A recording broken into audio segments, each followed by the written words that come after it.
Hola, my name is Ed Cabrera. On behalf of the League of Women Voters of San Luis Obispo County, I welcome you to this review of Bond Measure C-22.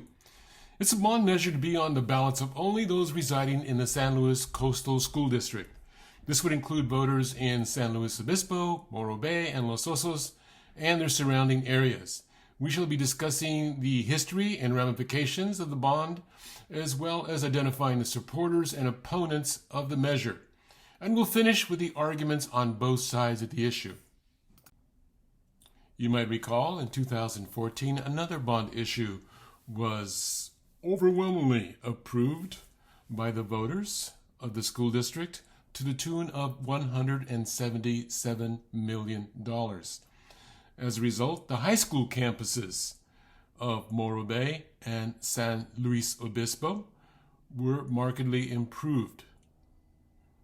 Classroom and laboratory technologies were upgraded, and it resulted in the building of a community pool in Morro Bay, plus numerous upgrades and renovations in the area of roofing, lighting, and HVAC systems at both schools. It's worth noting that all of the projects so far completed were done so on time and under budget. This bond measure came together because school leaders and community leaders met and recognized that the same modernization should occur for elementary schools and middle schools as well. The school board came together, voted unanimously to put forth a $349 million bond measure that you will see on your November 8th ballot. We provide you with this list of schools in the school district.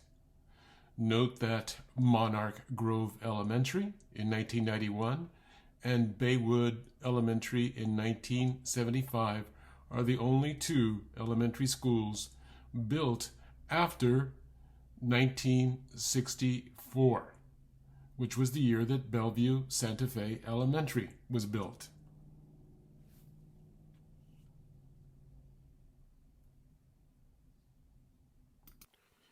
Where would the monies be spent? Well, health and safety are a priority in the school district, and monies would be spent to upgrade the classrooms, both in the construction of new classrooms and replacing aging temporary classrooms, but also to upgrade the basics like electrical systems, plumbing, sewer, and irrigation. Of late, there's been a lot of noise about the protection of our classrooms. Monies would be spent on improving the perimeters of the campuses, i.e., fences and barriers. Also helping our student bodies confront the challenges of the 21st century. The technological infrastructure of the schools are going to be a priority with this bond money.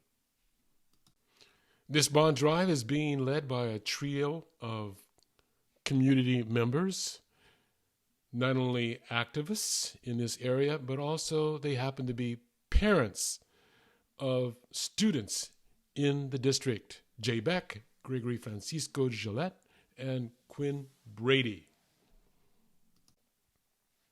We also have a list of community leaders, names that you will recognize: Dave Cox, Don Addis, former legislator Sam Blakesley, our mayor Erica Stewart, our Cal Fire Chief Rob Lewin, and the president of the school board, Chris Unger. Also lending their names to the effort, the treasurer of the committee, Brian Krill, but also the PTA leaders of Hawthorne, Sinsheimer, Laguna, Monarch, and Del Mar.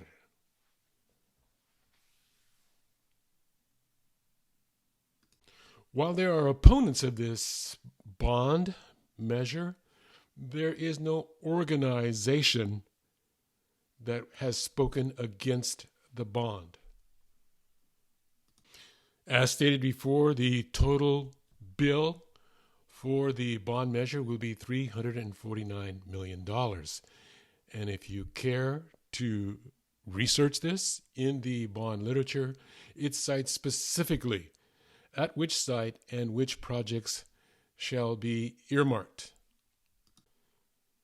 The formula for assessment is 4.9 cents per $100 of assessed value. That should earn the school district close to $18 million a year for this work. Now, I remind you that this is assessed value and not market value. So an example, you may have a home on the market that would gain you $1 million, $1.2 million, but that is not what the county assessor would tax you on.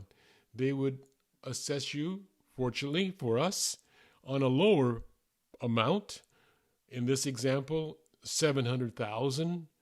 So the rate would give you a bill of $343 annually. This is what you're going to be looking at as an increase as a result of this bond issue if you vote yes. The arguments. We are talking about buildings that are ancient, that need much needed work, say the proponents. By the way, all monies have to be raised locally if you want to improve school buildings. We can no longer look to the state to provide those monies. And we are not talking about cosmetic changes.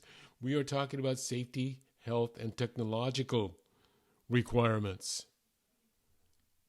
All monies will be spent locally, and we need to remind you that no one will receive an increase in salary as a result of this bond issue.